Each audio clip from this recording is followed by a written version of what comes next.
សែនស្រស់សម្ររកមានប្រដូចឃើញហើយព្រឹករួចលំលួចមេត្រីនេត្រូវសណ្ដំបងខំឲ្យភ្លេចទុកភ័យ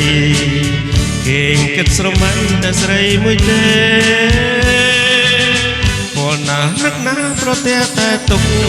ជោគជុំដូចគេវិដមក្រៀមក្រំបាត់លាដួងខំកាត់ចិនក៏អត់បានផលអ្វីដែរនៅតែនឹកស្នេហ៍រាល់ថ្ងៃតើធ្វើម្ដេចនឹងភ្លេចភក្ដិមានមុនស្នេហ៍ដូចដួងខែនៅពេញរស្មីពេលញញឹមសងធំជាប់ក្នុងហឫទ័យឲ្យអាឡ័យគ្មានស្បាយជាតិនេះបាកាយប្រត់ឆ្ងាយពីក្លិនមានរិនប្រហែលជីវិតងងដោះហើយ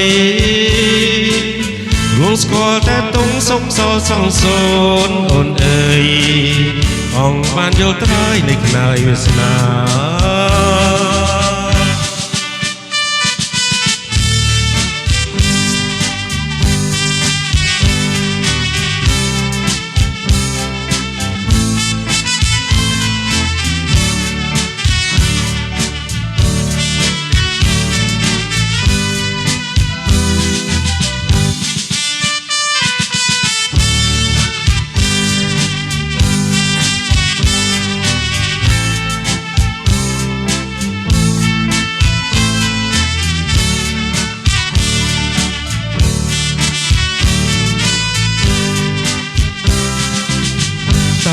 ធ្វើម្ដេចនឹងភ្លេចភក្ដិមានមុនស្នេហ៍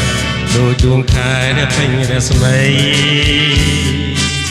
ពេលញញឹមសងធំជាប់ក្នុងហឫទ័យឲ្យអាឡ័យគ្មានស្បាយជាតិនេះបាកាយប្រត់ឆ្ងាយពីក្លិនមានរិន